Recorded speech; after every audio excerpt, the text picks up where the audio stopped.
Bismillahirrahmanirrahim. Assalamualaikum warahmatullahi wabarakatuh.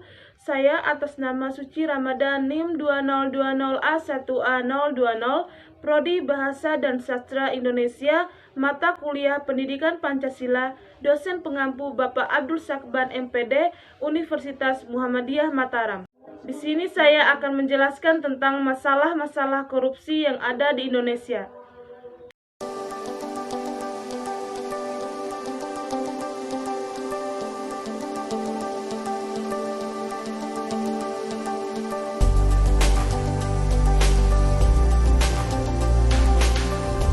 Korupsi dapat terjadi di mana-mana, bahkan negara maju pun juga tak luput dengan kasus ini.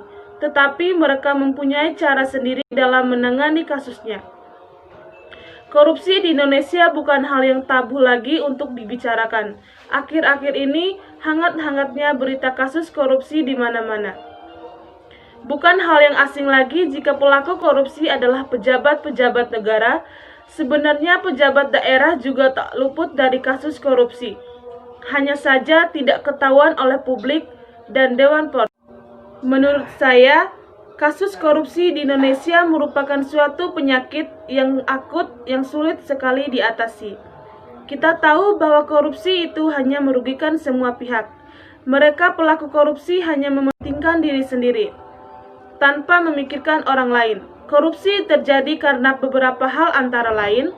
Yang pertama, kurang ketatnya pengawasan dalam pelaksanaan kinerja, persaingan politik, hukum yang lemah, faktor dari diri sendiri.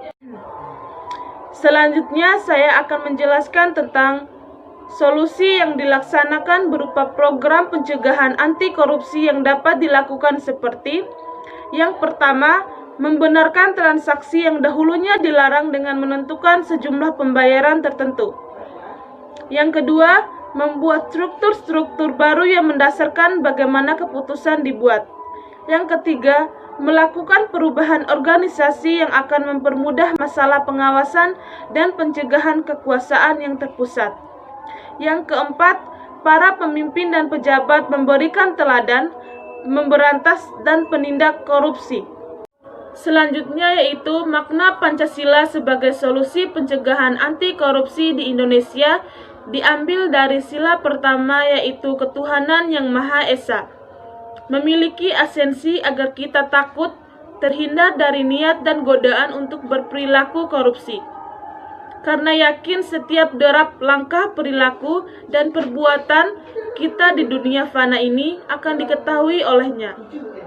Baru-baru ini KPK telah membangun kerjasama dengan beberapa lembaga tinggi negara, salah satunya dengan Majelis Permusyawaratan Rakyat Republik Indonesia MPR RI, Pancasila dalam upaya pemberantasan korupsi. Selanjutnya yaitu nilai-nilai yang terkandung dalam Pancasila sebagai moralitas bangsa Indonesia. Pancasila sebagai filsafat bangsa dan negara mempunyai makna setiap aspek kehidupan bangsa, negara, dan masyarakat harus didasarkan nilai-nilai ketuhanan, kemanusiaan, persatuan, kerakyatan, dan keadilan. Pancasila merumuskan realitas manusia jika dilihat sebagai filsafat, artinya sebagai hakikat dan pemahaman tentang Indonesia. Pancasila adalah dasar kesatuan negara kesatuan Republik Indonesia. Nilai-nilai yang terkandung dalam Pancasila yaitu seperti nilai ketuhanan yang Maha Esa, mengandung arti adanya pengakuan dan keyakinan bangsa terhadap adanya Tuhan pencipta alam semesta. Nilai-nilai kesadaran diri dan perilaku sesuai dengan nilai-nilai moral dalam kehidupan bersama.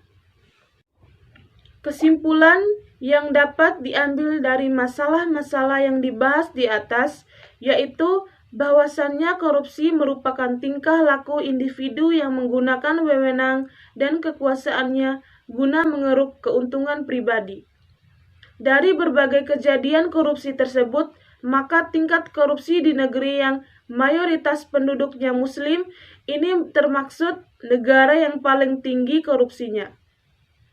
Merupakan berbagai macam upaya yang dilakukan oleh pemerintah Namun semua itu belum membuahkan hasil yang memuaskan. Mungkin itu saja yang dapat saya sampaikan.